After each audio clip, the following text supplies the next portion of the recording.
귀한 찬양 감사합니다. 빛나는 졸업장을 타신 언니께 이 노래 다음에는 어떤 가사가 나오죠?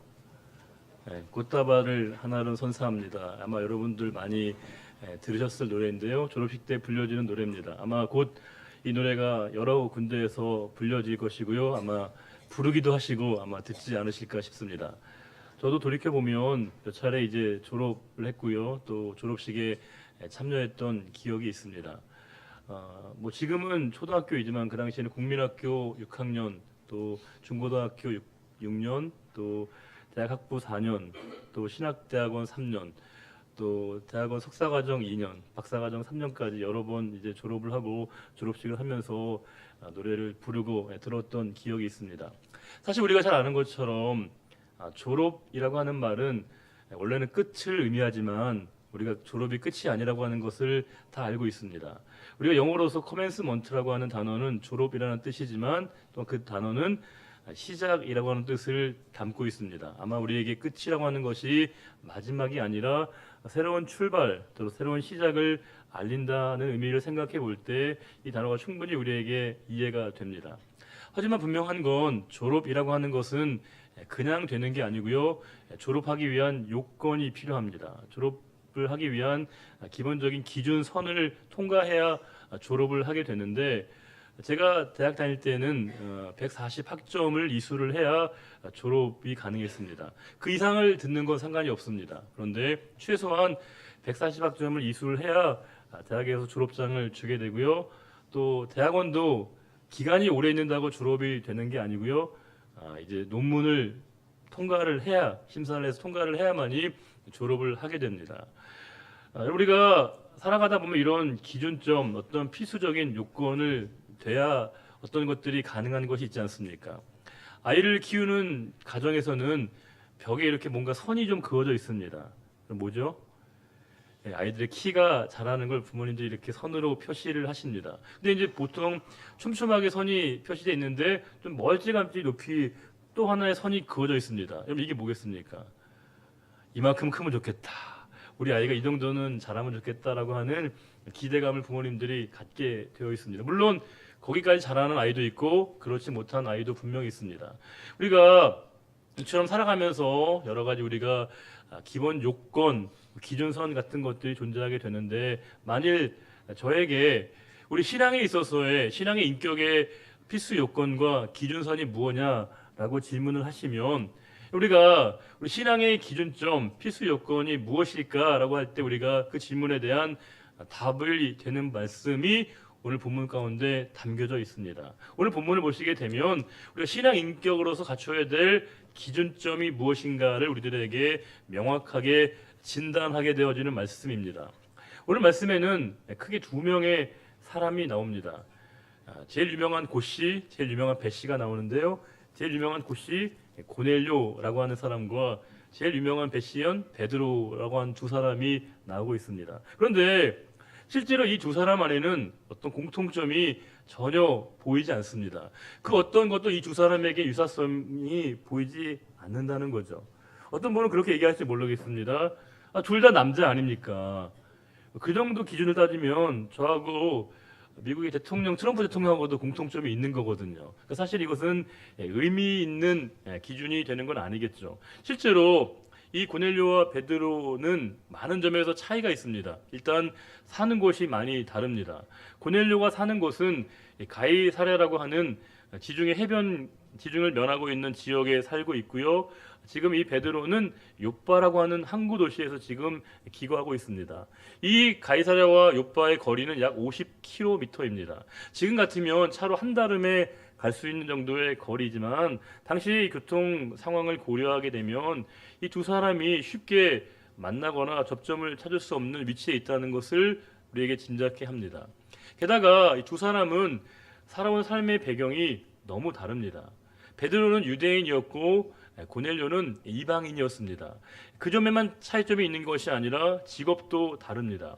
베드로는 사도로 부름받은 교회 일꾼이었고요. 고넬료는 이방인 백부장이었다고 하는데 그들의 차이점이 있습니다. 이 모든 차이점에도 불구하고 그러면 이 두 사람을 하나로 묶을 수 있는 것이 무엇이냐? 이 두 사람 안에 공통점이 있었다는 겁니다. 우리가 10장 2절 보시게 되면 이런 말씀이 있습니다. 그가 하나님께 항상 기도했다고 되어 있습니다. 고넬료가 하나님께 늘 기도했다는 겁니다. 이 10장 9절 보시게 되면 베드로가 기도하려고 지붕에 올라가니 그 시각은 제 6시더라. 베드로가 하나님께 기도했다고 되어 있습니다. 두 사람은 다 기도하는 사람이었고요. 기도의 사람이었습니다. 사실 믿음을 가지고 있고 신앙을 가지고 있는 사람, 종교심이 있는 사람은 누구나 다 기도를 합니다. 사실은 기도를 했다는 것보다 더 중요한 것은 그들이 누구에게 기도를 드리고 있느냐가 중요합니다. 그들은 지금 하나님께 기도를 올려드리고 있습니다. 그들은 지금 똑같은 하나님, 동일한 하나님을 그들이 향하여 마음을 드리고 있습니다. 우리 이것을 믿음이라고 얘기합니다. 그러면 이 베드로와 고넬료에게 있어서의 공통점은 무엇이냐? 그들은 지금 한 하나님을 모시고 있는 믿음이 동일했다는 겁니다. 교회가 성도님들이 우리의 성향과 배경과 자라온 삶의 여건들과 현재의 상황도 다 다릅니다. 우리가 사는 곳도 대부분 다 다르고요. 출신 학교도 다르고 또 우리가 정치적인 지향도 다 다릅니다. 그럼에도 불구하고 우리가 교회를 하나라고 얘기할 수 있는 그 근거가 무엇입니까? 그것이 바로 믿음입니다. 우리는 믿음으로 하나 되는 공동체가 바로 교회인 것이겠죠. 우리가 믿음이 있기 때문에 우리가 서로를 사랑하는 것이고요. 사랑할 수 있는 겁니다. 우리에게 믿음 있음으로 말미암아 우리가 하나임을 고백하는 공동체, 그것이 바로 교회입니다. 그렇지만 이 믿음은 그 결이 조금씩은 다 다릅니다. 우리의 믿음의 빛깔과 색깔과 성향이 조금씩은 차이가 존재한다는 겁니다. 저도 많은 교회를 섬기지는 않았지만 제가 지금껏 섬겨왔던 여러 교회들을 볼 때 제가 느낀 하나의 결론이 있습니다. 그게 뭐냐면 교회가 참 다르구나. 교회마다 참 다양성이 존재하는구나 라는 것이었습니다. 제가 처음으로 전임 전도사 시절에 섬겼던 교회 그 목사님께서는 이제 그러니까 소위 말하는 이제 설교가 굉장히 특징이 있습니다. 이 목사님의 설교의 제일 큰 특징은 뭐냐면 일단 깁니다. 아주 깁니다. 보통 한 50분 정도는 꼭 채우시더라고요. 한 50분 정도 모든 예배를 그렇게 하십니다. 심지어는 거기 새벽 기도가 이렇게 좌식으로 앉아서 새벽 기도를 하거든요. 매일매일. 그런데 새벽 기도 설교를 40분 하십니다. 여러분 좋아하시는 건가요? 어떤 건가요? 제가 잘 분별이 안 되는데. 예. 너무 쉽지 않은 시간이었습니다. 목회자인 저에게도 굉장히 어려운 일이었거든요. 게다가 이 목사님은 설교 중에 반복하시는 단어가 있습니다. 할렐루야였습니다. 목사님이 설교 중에 할렐루야 하면 성도님들은 아멘 여러분이 이렇게 반응을 해 주셨습니다. 근데 이게 굉장히 아주 빈도수가 높은 겁니다. 어느 집사님 한 분이 그러시는 거예요. 목사님 제가 담임 목사님 설교 중에 할렐루야를 몇 번 했는지 제가 세봤다고.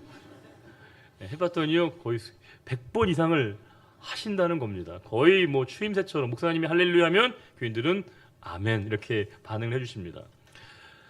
제가 또 섬겼던 교회 물론 좀 많이 극단적으로 다른 교회이긴 하지만 이 교회는 침묵의 영성을 아주 강조하는 교회였습니다.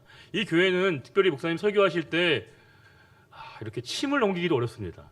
왜냐하면 정말 고요하고 조용하시거든요. 그래서 사실은 목사님 설교 중에 가끔 이제 돌발적 어떤 분이 아멘 하시는 분이 계시거든요. 이분은 새가족이구나 이렇게 짐작게 합니다. 그만큼 굉장히 다릅니다. 한국 교회는 참 묘하게 믿습니까와 우리가 이렇게 침묵이 공존하는 교회가 바로 한국 교회라고 하는 겁니다. 어떤 분은 속 시원하게 믿습니까라고 하셔야 이게 뭔가 예배 드린 것 같고 설교한 것 같은 느낌을 드는데 또 어떤 분들은 고요하게 침묵으로 이렇게 영성을 강조하는 분이 계십니다. 물론 저에게도 제 나름의 성향과 색깔이 있는데 어느 교회 목회가 보다 더 성경적이고 어느 것이 더 우리가 교회다운 모습입니까? 믿습니까예요? 아니면 침묵이에요? 네, 답이 없습니다. 중요한 건 믿음의 본질과 믿음의 내용이 다양하다면 믿음의 표현 양식엔 우리가 다양성이 존중을 받아야 한다는 겁니다.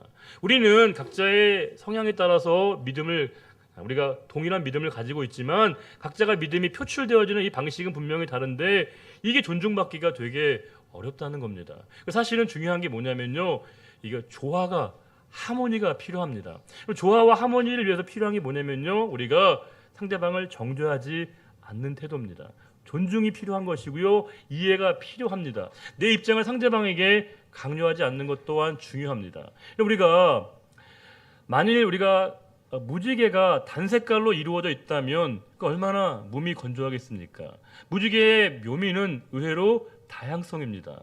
다른 7빛깔의 색깔이 오묘하게 조화를 이룰 때 우리가 그 무지개를 아름답다고 얘기하지 않겠습니까? 우리가 믿음의 본질과 믿음의 내용이 동일하게 하나님을 지향하고 있다면 우리가 표현하는 믿음의 표현 방식의 다양성이 인정될 수 있고 인정되어야 하는 것이 바로 교회인 것이고요. 저 역시도 그런 입장 가운데 있습니다. 지금 이 고넬료와 베드로는 너무 많은 것에서 차이점이 있지만 그럼에도 불구하고 이 고넬료와 베드로는 동일한 하나님에 대한 믿음이 있었다라는 것입니다. 자, 그러면 우리가 베드로는 이미 잘 알고 있습니다. 베드로는 친숙한 인물인데 고넬료는 어떤 인물인가 의외로 알지 못하는 분이 제법 되십니다. 우리가 10장 1절과 2절에 고넬료를 이렇게 소개하고 있습니다. 우리 1절과 2절을 읽어보겠습니다. 가이사랴에 고넬료라 하는 사람이 있으니 이달리아 부데라 하는 군대의 백부장이라. 그가 경건하여 온 지방과 더불어 하나님을 경외하며 백성을 많이 구제하고 하나님께 항상 기도하더니. 여기 많은 정보가 담겨 있습니다. 일단 고넬료는 백부장이라는 직업이 있고요, 또 하나님을 경외하고 거기 머무르지 않고 많은 백성들을 구제하는 데 앞장섰던 모범적인 신앙인이었다는 겁니다. 그런데 어느 날 그에게 하나님의 사자가 나타나십니다. 그리고 그에게 이렇게 명령을 내리십니다. 저 요빠에 가서 베드로라고 하는 사람을 데려와라.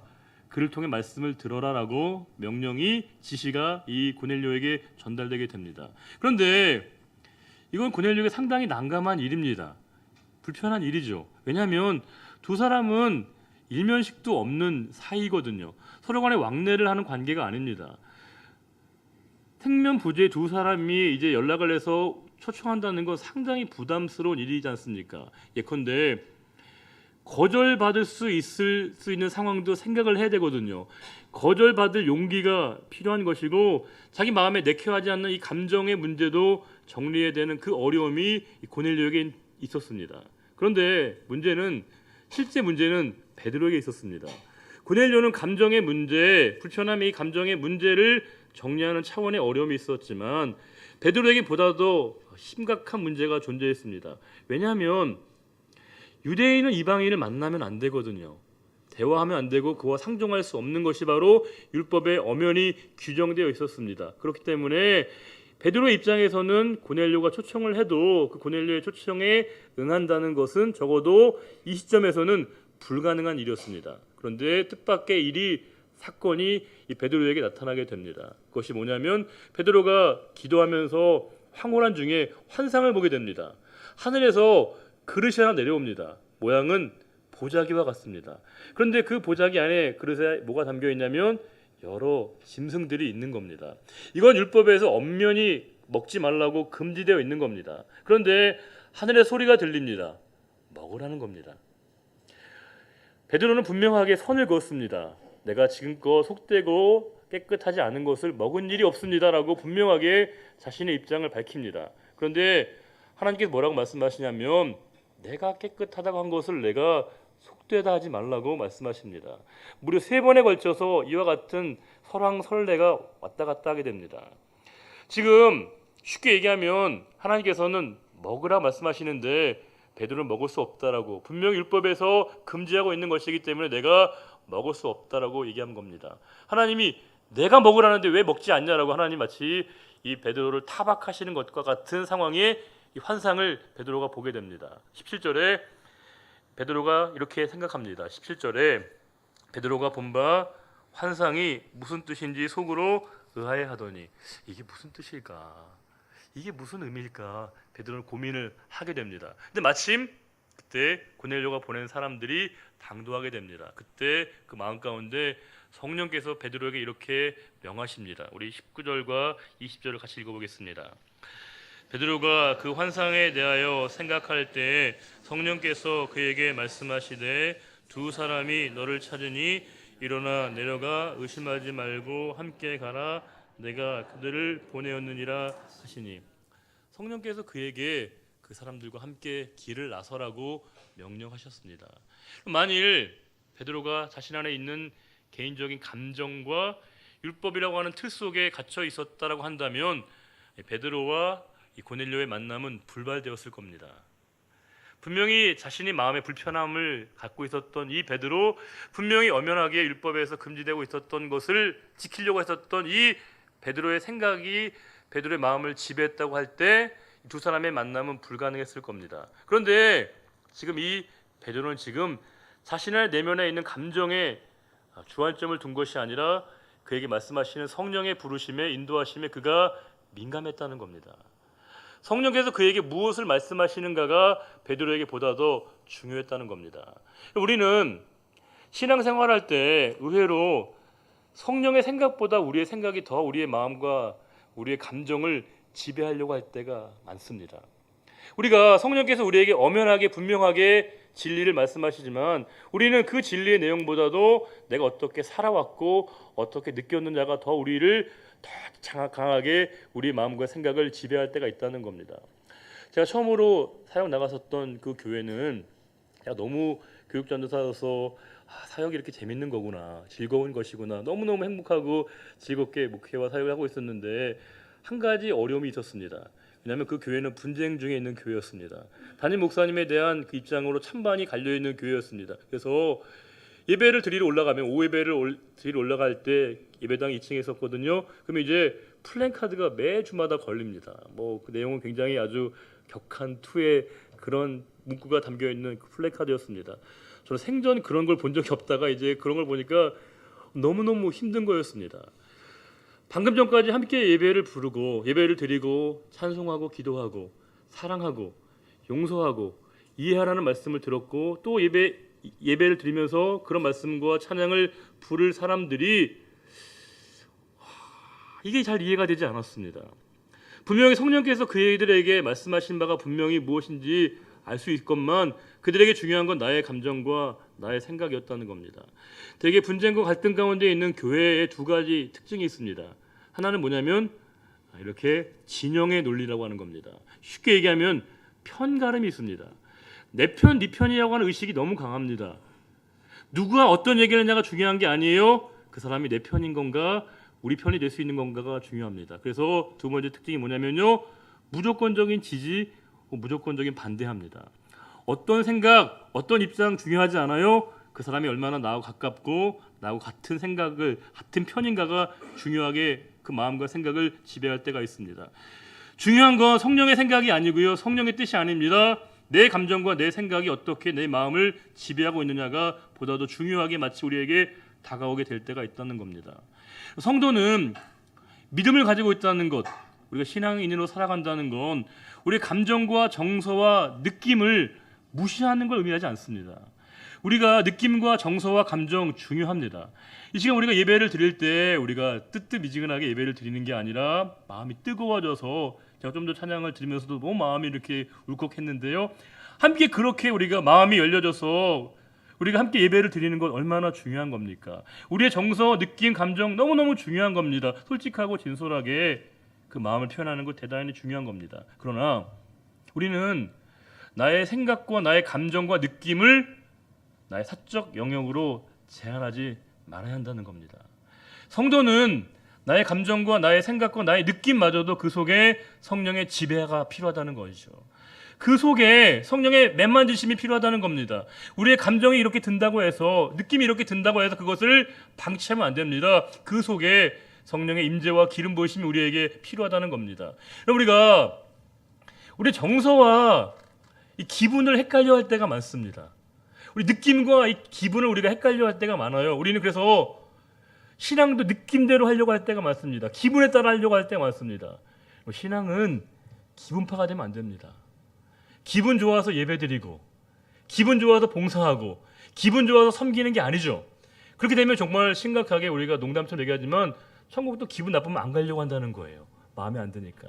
우리에게 우리 정서와 느낌이 중요한 건 분명하지만 우리가 내 신앙의 입장을 내 기분에 맞춰서 행하지 않는 것, 지금 이 만약에 베드로가 그에게 명령하셨던 하나님의 뜻을, 성령의 명령을 그가 민감하게 받아들이지 않았다고 한다면 두 사람의 만남은 불발되었을 겁니다. 그러나 베드로는 자신의 인식의 틀이 중요한 게 아니라 그들을 향한, 이방인들을 향한 내 느낌과 감정과 정서가 어떻게 되는가가 중요한 것이 아니라 지금 그에게 가라고 명령하시는 그 성령님의 명령이 그에게 보다 더 중요하게 다가왔던 겁니다. 그리고 그는 그들과 함께 길을 나서게 됩니다. 그리고 이제 이 고넬료의 식구들과 베드로가 역사적인 만남을 갖게 됩니다.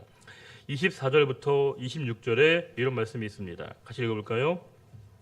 이튿날 가이사라에 들어가니 고넬료가 그의 친척과 가까운 친구들을 모아 기다리더니 마침 베드로가 들어올 때에 고넬료가 맞아 발 앞에 엎드려 절하니 베드로가 일으켜 이르되 일어서라 나도 사람이라 하고. 베드로가 고넬료의 집에 들어가니까 고넬료가 너무 좋았나 봅니다. 그래서 버선발로 나왔던 것 같아요. 그리고 그에게 절을 했다는 겁니다. 물론 과하죠. 과합니다. 그러나 지금 이 고넬료는 베드로 개인에게 이 마음을 표현한 게 아니죠. 그는 평소에 습관이고 인격이었습니다. 하나님을 대하는 마음으로, 하나님을 향한 그 마음으로 베드로에게 자신의 마음을 표현한 것입니다. 우리가 성도라는 건 믿음을 가지고 있다는 건 하나님을 향한 마음과 인격을 다른 사람에게 동일하게 적용할 수 있다는 겁니다.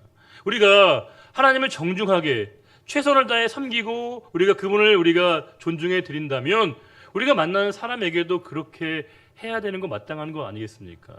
우리가 찬양을 부르고 예배 안내를 하고 주방에 봉사를 하고 우리가 방송실에서 여러 가지 봉사를 할 때 우리는 그 개인적인 업무로 우리가 그 일들을 감당하는 게 아니라 우리는 그 일들을 주님께 하는 마음으로 감당하는 겁니다.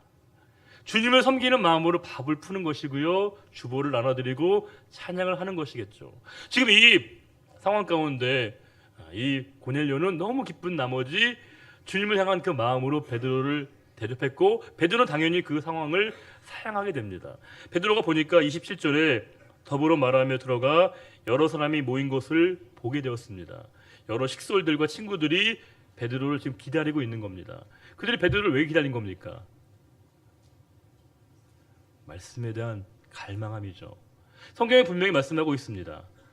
사모하는 영혼을 만족해 한다고 말씀하고 있습니다. 우리가 이 시간 예배 안에 이 갈망이 우리에게 필요하죠. 하나님 이 시간도 우리가 사모할 때 우리에게 은혜를 베풀어 주십니다. 예배 위치가 절대적인 건 아니지만 우리가 미리 와서 예배를 드리고 우리가 앞자리부터 앉는 태도가 중요한 이유는 뭐냐면 기대감이거든요. 사모함입니다. 갈망하는 마음입니다. 지금 이 고넬료의 식구들은 베드로를 통한 하나님의 말씀을 듣고자 했던 겁니다. 하나님의 뜻이 그들 가운데 임하기를 기대하는 마음으로, 갈망하는 마음으로, 사모하는 마음으로 말씀을 기다렸고 예배를 준비했던 겁니다. 저는 우리들의 예배도 하나님이 그와 같은 예배 되어지기를 바라시지 않겠습니까?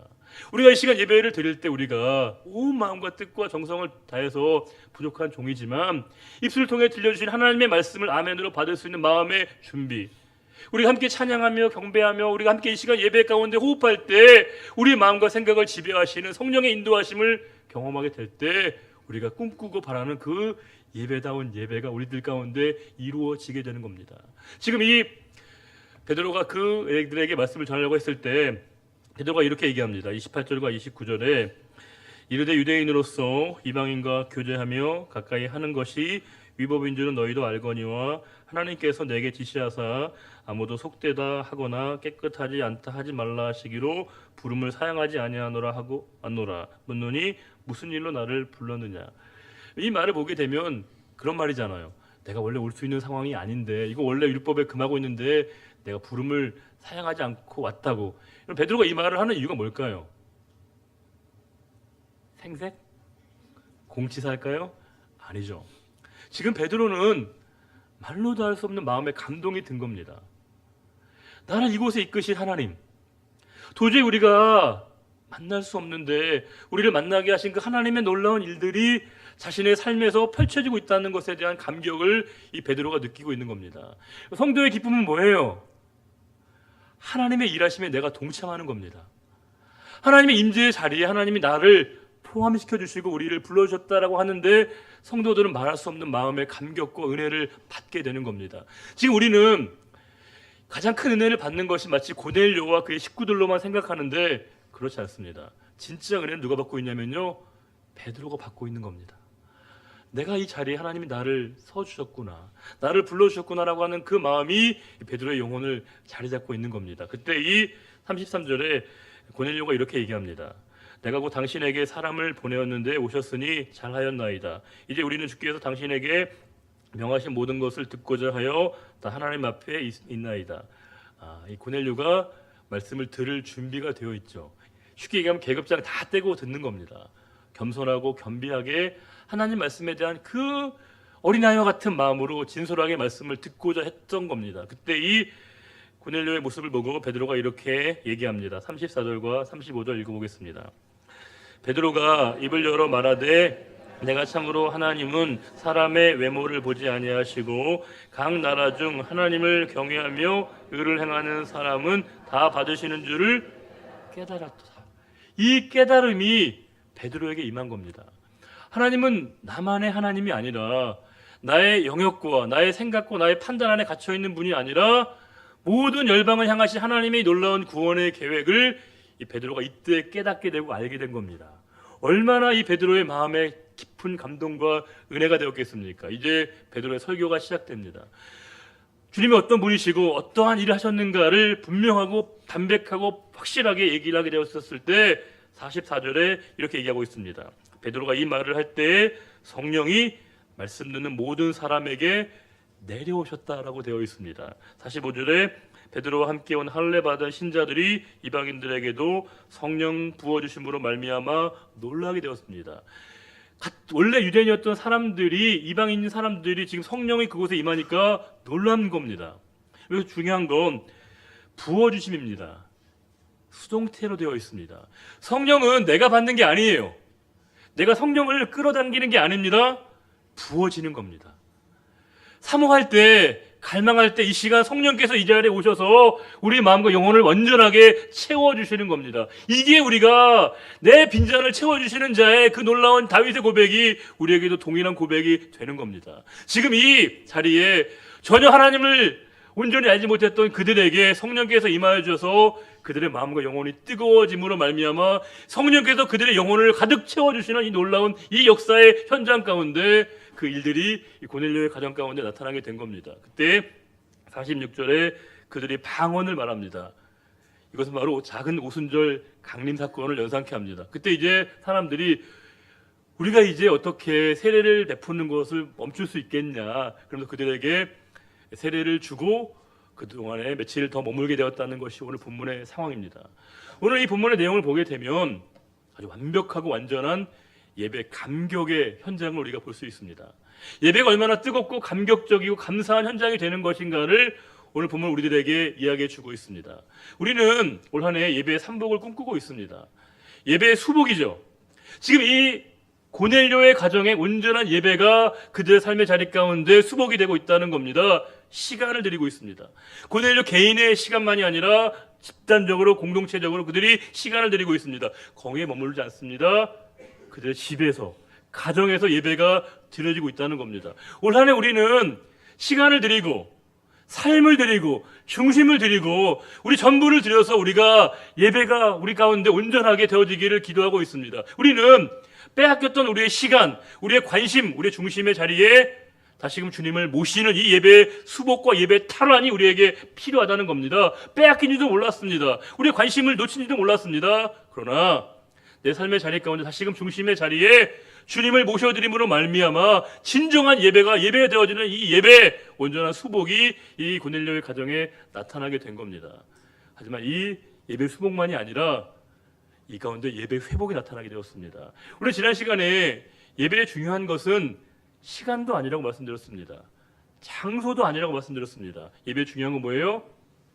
예배자입니다. 사람이 중요한 것이겠죠. 성령의 기름 부으심을 받는 예배자가 중요한 겁니다. 이 시간 우리가 예배 온전한 회복을 꿈꾼다면, 기대한다면, 갈망한다면 내 존재 안에 온전한 내 마음과 영혼을 채우시고 이끄시는 성령의 주도하시는 예배가 예배되어질 때 우리가 온전한 예배가 우리 가운데 회복되게 되는 겁니다. 우리가 이 시간 사람이 드러나는 예배가 아니라 주님이 드러나게 되어지는 예배, 주님만이 나타나시는 예배가 되어지게 될 때 이 예배의 온전한 주인이신 주님께서 나타나셔서 우리의 모든 삶의 자리 가운데 무너졌던 우리의 예배를 회복케 하는 그 은혜가 이 고넬료의 가정에 나타났던 것이고요. 그와 같은 예배가 오늘의 예배 가운데 재현되기를 주님께서 우리들에게 기대하신다는 겁니다. 한 가지 더 놀라운 게 있습니다. 45절에 베드로와 함께 온 할례받은 신자들이 이방인들에게도 성령 부어주심으로 말미암아 놀란다고 되어 있는데, 여기서 성령이라는 말을 우리말 번역에는 한 단어로 되어 있지만 이 헬라어 원문에는 헤 도레아 투 하기우 푸니마토스라고 되어 있습니다. 긴 단어인데요, 정확하게 번역하면 거룩한 영의 선물로 성령을 묘사하고 있다는 겁니다. 지금 고넬료가 승진한 게 아니에요. 재산이 증식된 게 아닙니다. 인간적으로 경사스러운 일을 만난 게 아니에요. 그냥 예배 자체가 축복이었습니다. 예배 자체가 기쁨이었던 것이고요. 예배 자체가 그들에게 선물이었다는 겁니다. 우리가 예배의 축복을 누린다는 건 우리가 잘 예배를 드리면 한 주간에 우리가 기대할 만한 일들이 펼쳐질 것을 바라는 마음이 아니죠. 예배의 축복은요, 예배 그 자체를 누리는 겁니다. 예배가 기쁨이죠. 예배가 감사입니다. 예배가 은혜입니다. 예배가 기름 부으심이고요. 예배가 우리를 회복케 하는 자리임을 깨닫는 것이야말로 예배가 축복의 현장이 되는 것입니다. 지금 이 고넬료의 가정에 진정한 예배의 수복과 예배 회복과 예배 축복이 나타나는 놀라운 사건입니다. 우리가 신앙의 인격으로서 우리가 하나님 앞에 설 때 가장 중요한 것은 우리 거룩한 예배자가 되는 겁니다. 하나님 지금도 예배자를 찾으시고 계시거든요. 그때 우리가 꿈꾸고 바라고 기도해야 될 것은 저와 여러분의 모든 삶의 자리 가운데, 더 나아가서 우리 교회가 드리는 모든 예배 가운데 진정으로 예배의 수복과 예배 회복과 예배 축복의 은혜가 나타나기를 주님께서 우리들에게 기대하시고 요구하신다는 겁니다. 부디 저와 여러분의 모든 삶의 현장 가운데 이와 같은 예배 삼복, 즉 예배 수복과 예배 회복과 예배 축복의 은혜를 충만하게 누리시는 복된 한 해가 되시기를 우리 주님의 이름으로 축원합니다. 기도하겠습니다. 사랑의 하나님 아버지, 우리를 예배자로 불러주셔서 감사드립니다. 도저히 하나님의 은혜 이 자리에 설 수 없는 저희들 이것만 친히 저희들을 불러주셨습니다. 하나님, 우리가 이 시간 온전한 예배 수복과 예배 회복과 예배 축복의 은혜를 누리는 시간이 되기를 원합니다. 예배가 우리의 구원이며 치유이며 또 예배가 우리의 응답임을 깨닫게 하여 주셔서 예배 가운데 주님을 만나게 하여 주시고 살아계신 주님의 임재함을 통해서 우리가 삶의 예배로 이어져가는 복된 시간이 되기를 소원하오며, 참 좋으신 영원히 우리의 예배를 받으시기에 합당하신 우리 주님 예수 그리스도의 이름으로 감사하며 기도드리옵나이다. 아멘. 예, 다 같이 일어나셔서 우리 찬송가 240장을 함께 찬양하겠습니다.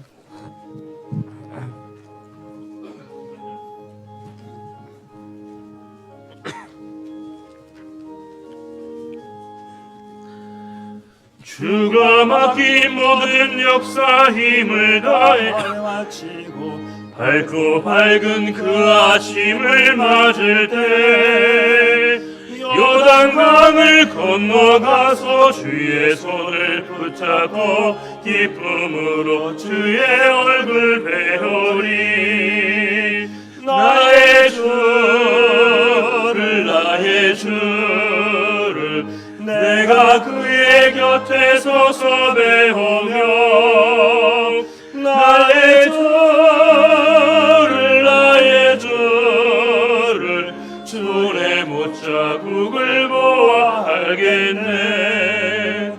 하늘 날아 올라가서 주님 앞에 절하고 온유하신 그 얼굴을 배울 때 있을 곳을 예비하신 그 신사랑 고마워 나의 주께 기쁜 찬송 드리리. 나의 주를 내가 그의 곁에 서서 배우며 나의 주를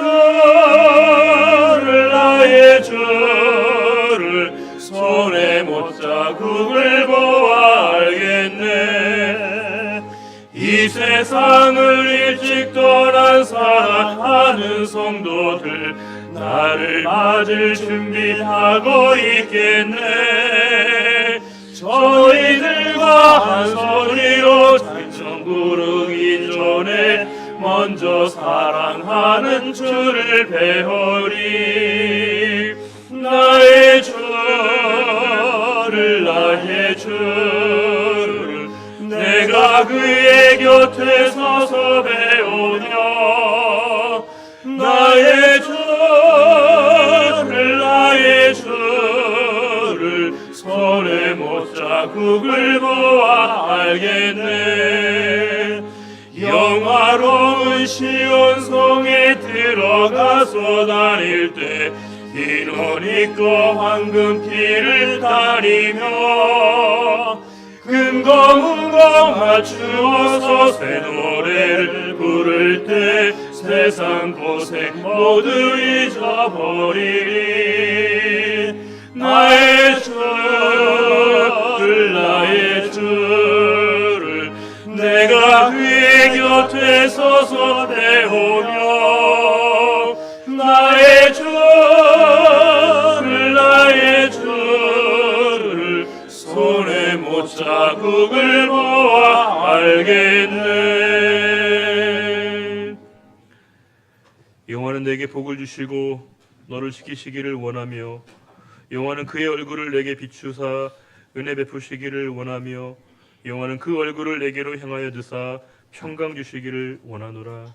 이제는 우리 주 예수 그리스도의 은혜와 하나님의 크고 놀라우신 사랑과 성령의 인도 결단 충만케 하심이 거룩한 예배자로 서기로 다짐하는 우리의 거룩한 믿음의 결단과 그 고백 위에 이제로부터 영원히 함께하여 주시기를 간절히 축원하옵나이다.